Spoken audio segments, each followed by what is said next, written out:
I am so freaking excited for this video. I don't think you can understand. If you're currently learning Japanese or Mandarin Chinese or Cantonese, I guess, this video is for you.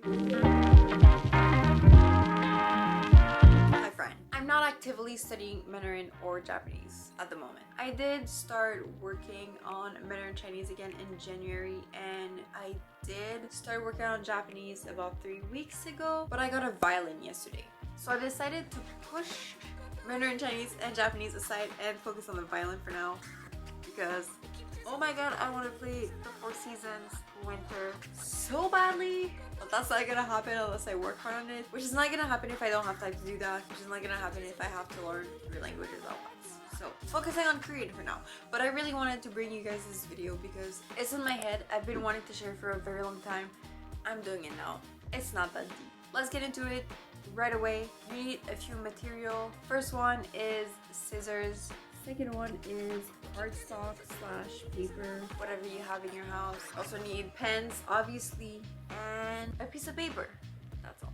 And also your characters list. The first thing we're gonna do is make flashcards. You're pretty much gonna cut your big flashcard in half, or a piece of paper in like small pieces.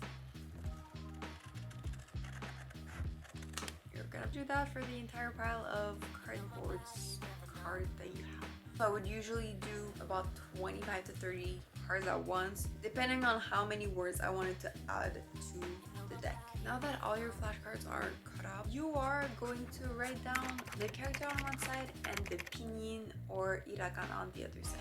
You should also include a short definition of the word on the back of the card, because some pinyin will have 2 different meanings depending on the character that's being used. This is the only part where you're gonna have something different if you're learning Japanese than if you're learning Mandarin Chinese or Cantonese, I guess. And you're gonna do that for every single word on your list. Once you have all your flashcards done, the annoying work is done, and now you get to actually learn the characters.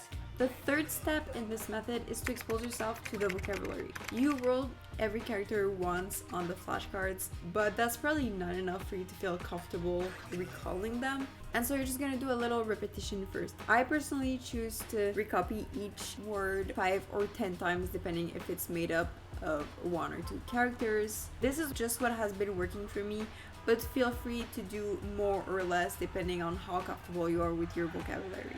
The fourth step is to learn the characters. To do so, you need at least a piece of paper. I prefer using a practice book with the square grid inside, just because it makes it a little easier to actually space out your characters properly, even though my handwriting is trash and I'm too lazy to actually size them properly, so they still look like trash. What you're gonna do is very simple.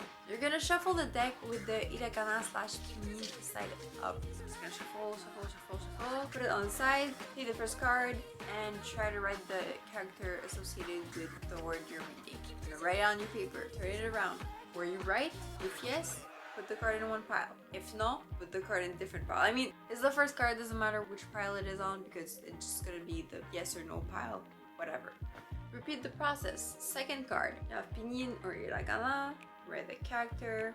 Did you get it right? If yes, add it to the yes pile. If no, put it on the no pile. You're gonna do this for every single flashcards in the deck.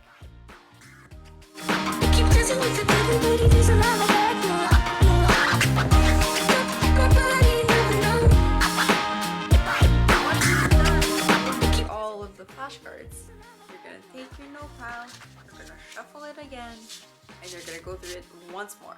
You're gonna repeat the process over and over again until there is no more cards that go into the no pile. It's very likely that you're gonna end up with 1 or 2 cards that are gonna be the stubborn ones. Just don't cheat yourself and make the effort of going through them until you can write the characters down. Now the next day you're gonna repeat the same process. You're gonna make some new flashcards. If you're learning new vocabulary, you're gonna add them to the deck the same way we did earlier. And now when you're gonna shuffle your deck, you're gonna have the first 2 days worth of cards within the deck, and you gotta go through it. If you didn't add any other words, it's fine, it doesn't matter. You're still gonna go through the entire deck the same way you did the day before. It sounds like a lot of work, but it doesn't take more than 10 to 15 minutes.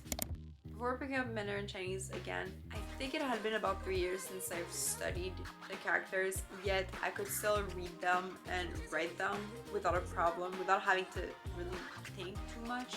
So this method works. It's annoying, but it works. I promise. You should definitely give it a try. One little question you may have is, when do you know when you should take off a card from the deck? Because it's gonna add up really fast. And there is a point at which your deck is going to be way too big that you're not going to be able to shuffle it, and it's just going to be a pain in the ass to go through it. My general rule of thumb is that if you're consistently getting it right, you can retire the card. This is very arbitrary, especially because you're not keeping note of the ones you get right. You can always just take 5 minutes to go through your little mini dictations and see what words you always got on the first try. I personally went by feeling, because there's just some characters that get really easy to write, so much so that you get to the point where you don't actually have to think about it too much as you write them. And so whenever I had a card that was like this for me, I just retired it. It happened way quicker than you might think. Retiring it doesn't mean it's gone. It just means you're not reviewing it every single day. Instead of doing it every single day, you could start doing it every week, and then every other week, and then every month. You get to decide on the interval you choose for these retired cards. Once again, you're gonna know by feeling. You're just gonna realize at some point, oh, this card's always coming up, but I know it. It's too easy. When you start thinking like that, it means it's time for it to be retired. This is literally all that you have to do for learning your characters. Even if you're not 100% sure that this method is for you, I would highly suggest trying it. Try it. Let me know what you think about this method. If you're trying it, tag me on Instagram, tag me in your story. I would love to hear your feedback on this method. If you like this video, don't forget to leave a like and also subscribe to the channel. It really does help a lot. I do appreciate every single one of you so much more than you can imagine. I'll see you all next week. See ya!